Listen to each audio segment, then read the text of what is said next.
नमस्कार साथियों, infusion notes के यूट्यूब चैनल पर आपका स्वागत है। मैं आपका साथी कपिल तिवारी आज आपके सामने 25 महत्वपूर्ण प्रश्न जनरल साइंस के लेकर प्रस्तुत हूँ।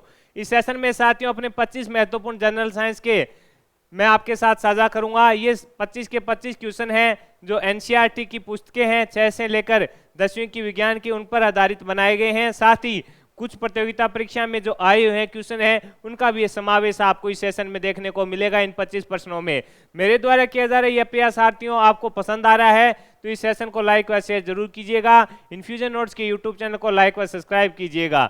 शुरुआत करेंगे साथियों पहले क्वेश्चन से। पहला क्वेश्चन आपके सामने है। आपसे पूछा गया है कि अच्छी गुणवत्ता की ऊन है जो किस भेड़ की प्रजाति से प्राप्त होती है। तो लोही प्रजाति है जो भेड़ की, उससे उच्च गुणवत्ता की है जो ऊनें प्राप्त होती है। और ये कहाँ पाई जाती है तो राजस्थान व पंजाब में ये पाई जाती है। आगे है साथियों रीलिंग किसे कहते हैं, ये आपसे पूछा गया है। तो कोकनू से रेशम निकालने की जो प्रक्रिया है, कोकनू से रेशम निकालने की जो प्रक्रिया है उसको अपने रीलिंग कहते हैं। ये भी इंपॉर्टेंट है रहेगा। आगे बढ़ेंगे साथियों, अगले पे बात करेंगे। अगला क्वेश्चन है आपके सामने, नायलॉन है पॉलीएमाइड। नायलॉन क्या है? पॉलीएमाइड है। ये भी आपसे पूछा जा सकता है कि नायलॉन है वो क्या है, तो आंसर रहेगा पॉलीएमाइड रहेगा। इंपॉर्टेंट रहेगा, पूछा जा सकता है कि नायलॉन है वो क्या है, आंसर रहेगा पॉलीएमाइड है। आगे है एथिलीन के बहुलीकरण से प्राप्त होता है, तो आंसर होगा पॉलीएथिलीन। ये क्वेश्चन है इंपॉर्टेंट रहेगा। पॉलीएथिलीन है जो साथियों प्राप्त होता है, पूछा जा सकता है। आपसे पूछा है कि एथिलीन के बहुलीकरण से क्या प्राप्त होता है, तो आंसर रहेगा पॉलीएथिलीन प्राप्त होता है। आगे है अगले क्वेश्चन पर बात करेंगे। आपसे पूछा गया है कि डॉक्टर थर्मामीटर की जो प्रास है वो कितनी होती है। इंपॉर्टेंट है, शायद रीट में ये क्वेश्चन पूछा गया था साथियों। इंपॉर्टेंट है, आगामी प्रतियोगिता परीक्षा में भी पूछा जा सकता है। 35 डिग्री सेंटीग्रेड सेल्सियस से ये कितना है 42 डिग्री सेल्सियस तक है रहेगा। और फारेनहाइट में है 94 डिग्री फारेनहाइट से 108 डिग्री फारेनहाइट। 35 डिग्री सेल्सियस से 42 डिग्री सेल्सियस तक है रहेगा। और फारेनहाइट में है 94 डिग्री फारेनहाइट से 108 डिग्री फारेनहाइट। आगे है प्रयोगशाला तापमापी का परिसर क्या होता है। तो प्रयोगशाला तापमापी है उसका परिसर रहेगा -10 डिग्री सेल्सियस से 110 डिग्री सेल्सियस तक रहेगा। इंपॉर्टेंट रहेगा, आपसे पूछा जा सकता है साथियों। दोनों पर्सन इंपॉर्टेंट हैं, आपसे पूछे जा सकते हैं। आगे बढ़ेंगे, अगले पे बात करेंगे। अगला क्वेश्चन आपके सामने है, द्रवों को किस विधि द्वारा गर्म किया जाता है। ये क्वेश्चन भी शानदार है, आंसर रहेगा संवहन विधि होती है साथियों, उसके द्वारा है जो इसको गर्म किया जाता है। द्रवों को किस विधि के द्वारा गर्म किया जाता है, आंसर रहेगा संवहन के द्वारा है जो गर्म किया जाता है।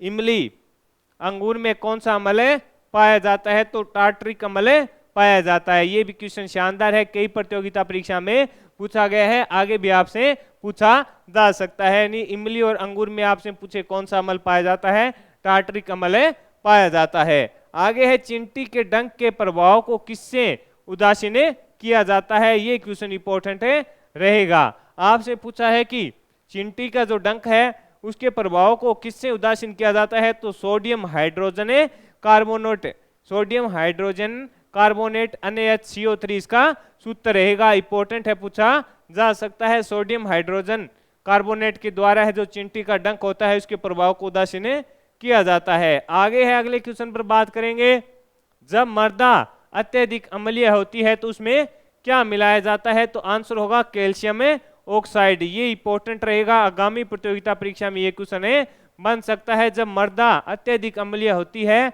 तो उसमें है जो क्या मिलाया जाता है, आंसर होगा कैल्शियम ऑक्साइड मिलाया जाता है। आगे है कि पालक में कौन सा अम्ल पाया जाता है, तो ऑक्जेलिक अम्ल पाया जाता है साथियों। कौन सा अम्ल रहेगा, ऑक्जेलिक अम्ल पाया जाता है, आंसर रहेगा ऑक्जेलिक अम्ल इसमें पाया जाता है। आगे है कि लाइकेन किसका संयुक्त रूप है, ये इंपॉर्टेंट रहेगा, मोस्ट लगाना साथियों। इसके आंसर रहेगा कवक व शैवाल। लाइकेन किसका संयुक्त रूप है, कवक व शैवाल का संयुक्त रूप रहेगा। आगे है अगले पे बात करेंगे। अगले क्वेश्चन पर आपसे पूछा गया है कि अम्ल वर्षा में उपस्थित गैसें कौन सी होती है। अम्ल वर्षा में उपस्थित गैसें कौन सी होती है? तो आंसर होगा कार्बन डाइऑक्साइड CO2 व सल्फर डाइऑक्साइड SO2 व नाइट्रोजन ऑक्साइड है, जो तीनों इसमें होती है। नाइट्रोजन ऑक्साइड और सल्फर डाइऑक्साइड और कार्बन डाइऑक्साइड होती है। इंपॉर्टेंट है, पूछा जा सकता है। आगे है कि जंग लगना किस प्रकार का परिवर्तन है? तो रासायनिक परिवर्तन रहेगा साथियों। आगे बढ़ेंगे, अगले क्वेश्चन पर बात करेंगे। अगला क्वेश्चन है स्टेनलेस स्टील में लोहे के अतिरिक्त तत्व कौन से होते हैं? तो इसमें कार्बन होता है, क्रोमियम होता है, मैग्नीज व निकल भी होता है। ये भी इंपॉर्टेंट रहेगा। आगे है साथियों यशद लेपन में लोहे पर किस धातु की परत है जो चढ़ाई जाती है? तो ये इंपॉर्टेंट है, जिंक। इसको इंपॉर्टेंट कर लेना, आपसे पूछा जा सकता है कि यशद लेपन में लोहे पर किस धातु की परतें चढ़ाई जाती है? तो आंसर रहेगा जिंक की है जो परतें चढ़ाई जाती है। आगे बढ़ेंगे, आगे है प्रकाश संश्लेषण कौन सा परिवर्तन है? तो ये एक रासायनिक परिवर्तन रहेगा। प्रकाश संश्लेषण है कौन सा परिवर्तन है? तो आपका आंसर होना चाहिए रासायनिक परिवर्तन है। कौन सा परिवर्तन है? रासायनिक परिवर्तन रहेगा। आगे है कि कॉपर सल्फेट विलयन में लोहे की कील डाल देने पर विलयन व इसका रंग पर क्या प्रभाव पड़ेगा? तो आयरन सल्फेट हल्का हरा प्राप्त होता है, यानी क्या प्रभाव पड़ेगा? आयरन सल्फेट अपने को प्राप्त होगा और उसका रंग है जो हल्का हरा होगा। ये भी इंपॉर्टेंट रहेगा। आयरन सल्फेट प्राप्त होगा, इसका रंग है जो हल्का हरा होगा। कॉपर सल्फेट विलयन में लोहे की कील डालने पर विलयन है जो इसका रंग कैसा होता है? तो आंसर रहेगा आयरन सल्फेट हल्का हरा प्राप्त होता है। आगे बढ़ेंगे, आगे है जिप्सम मृदा सुधारक में कैल्शियम प्रतिशत है? तो 22% रहता है।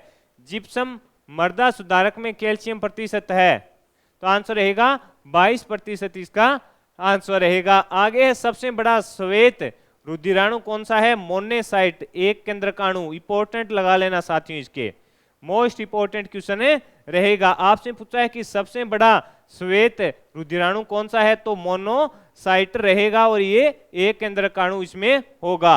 आगे है प्रतिरक्षा का सर्वाधिक संबंध किससे होता है? तो आंसर होगा लिम्फोसाइट से।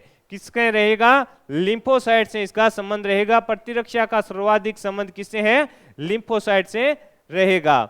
आगे है साथियों, अगले क्वेश्चन पर बात करेंगे। आपसे पूछा है कि बहुत अधिक ऊंचाई पर मनुष्य की जो लाल रुधिर कणिकाएं होती है उस पर क्या प्रभाव पड़ता है? तो उनकी संख्या है जो बढ़ जाती है। ये भी इंपॉर्टेंट है कि बहुत अधिक ऊंचाई पर मनुष्य की जो लाल रुधिर कणिकाएं होती है उस पर क्या प्रभाव पड़ता है? तो आंसर होगा संख्या बढ़ जाती है।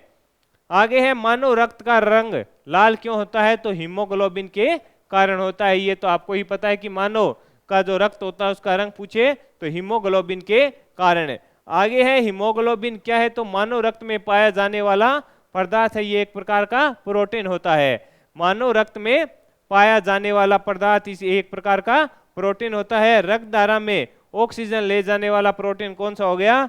हीमोग्लोबिन हो गया। 24-25 नंबर क्वेश्चन है, इंपॉर्टेंट रहेंगे साथियों, इनको आप बढ़िया से देख लीजिएगा। तो साथियों ये 25 महत्वपूर्ण प्रश्न मैंने आपके साथ शेयर किए। मेरे द्वारा किया जा रही है प्रयास साथियों आपको पसंद आ रहा है और क्वेश्चन आपको बढ़िया लग रहे हैं तो इस सेशन को लाइक व शेयर कीजिएगा।